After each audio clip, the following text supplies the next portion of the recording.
September 1944. France. A strange letter arrives at George Patton's headquarters. Not an order from Eisenhower.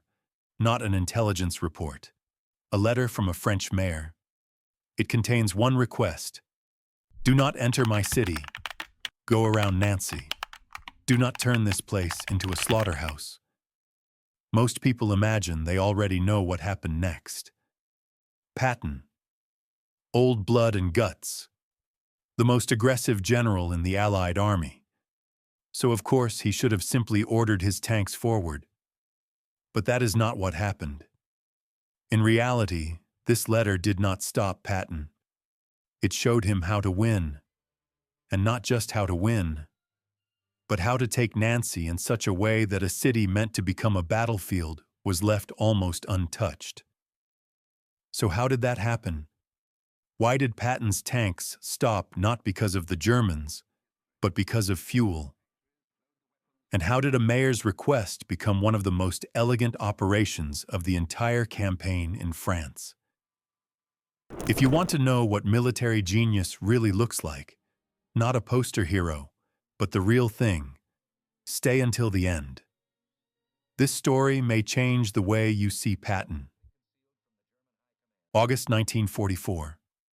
Patton's Third Army is moving across France so fast that maps can barely keep up. The Germans are in chaos. It feels like one more week, and the road to Berlin is open. And then, silence. The engines of the Shermans cough and die. Why? Not bullets, not mines. Fuel. Patton needs 400,000 gallons of fuel every single day, but Eisenhower makes a decision. Priority goes north, to Montgomery and his ambitious operation in the Netherlands. Market Garden.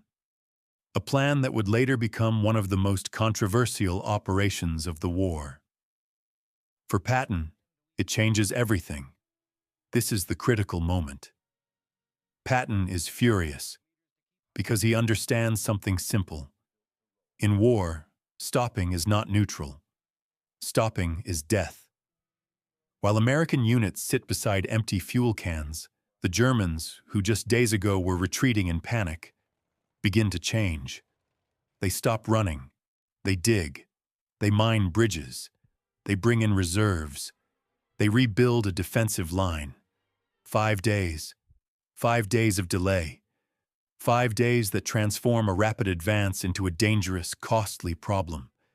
And when the engines finally start again, the battlefield is no longer the same. Ahead of Patton now stands something new. A barrier that did not exist before. Nancy. What is worse for a soldier? Moving forward under fire, or sitting still, knowing the enemy is getting stronger every hour? Why was Nancy so important? Look at the map. The city sits in a natural defensive position. To the west, the Moselle River.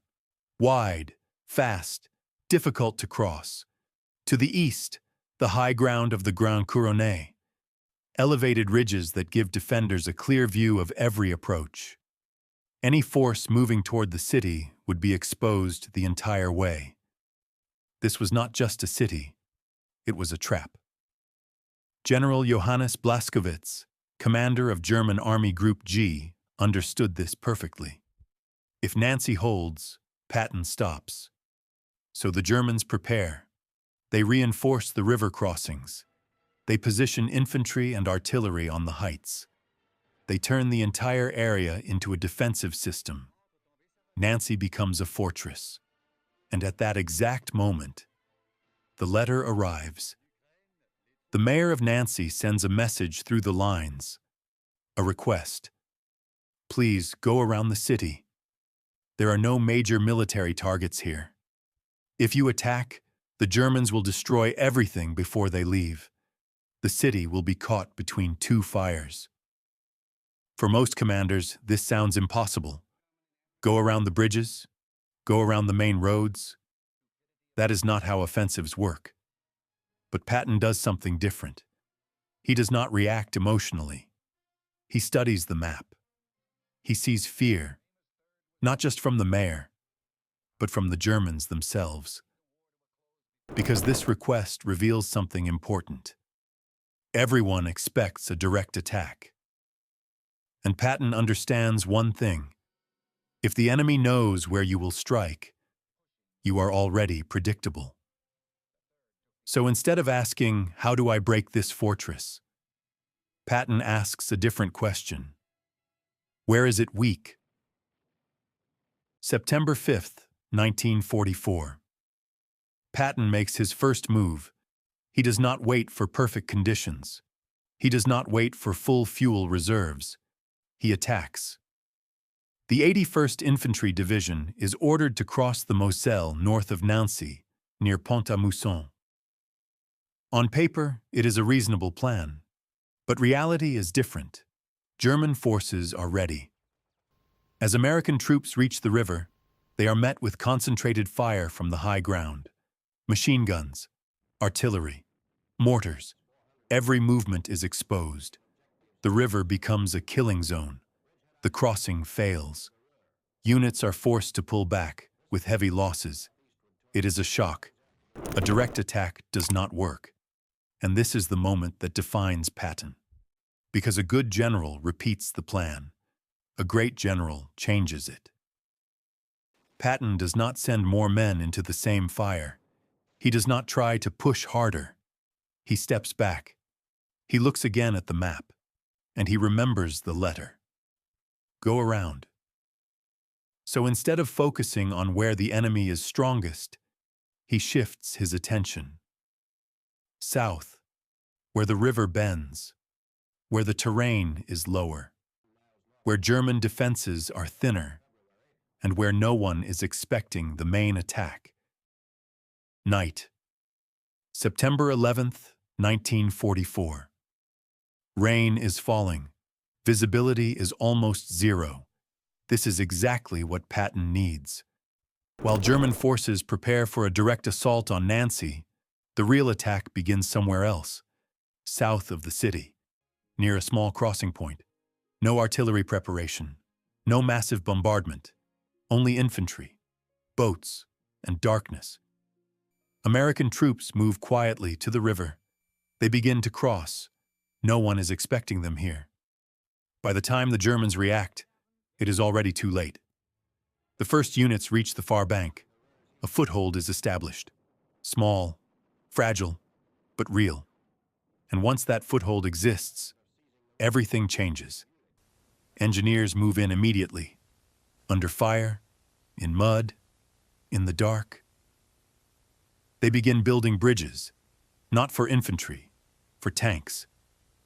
By the morning of September 12th, the first armored vehicles begin crossing the Moselle, and this is the turning point. Because now, Patton has done something critical. He did not break the fortress. He went around it. And then he releases his fastest force, Colonel Creighton Abrams, the same Abrams whose name will later be given to the most famous American tank. At that moment, however, he is simply one of Patton's most aggressive commanders, the 4th Armored Division. Their order is not to capture Nancy. Their order is to ignore it. They move fast. They move deep. They move behind German lines. They do not enter the city. They pass it, like lightning, cutting through the enemy's rear. The Germans understand immediately. If they do not push Patton back now, Lorraine is lost. Hitler orders a counterattack. Against Patton's Shermans come the Panthers, stronger armor, better guns. On paper, the Americans should lose. But then the unexpected happens. Fog. The battlefield disappears. The Panthers lose their range advantage. And in close combat, American coordination and speed take over. Small units, fast decisions, constant movement. German strength becomes useless. Within days, the attack collapses. The 5th Panzer Army is broken. The road east is open, and Nancy is no longer a fortress. September 15th.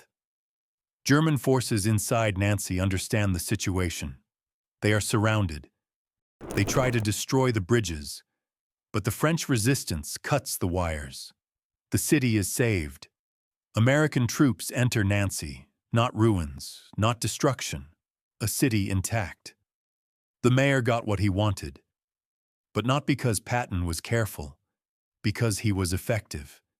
He understood one thing. Nancy was not the objective. It was an obstacle, and he removed it without destroying it. That is the real lesson.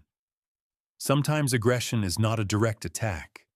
It is the ability to see an opening where others see a wall.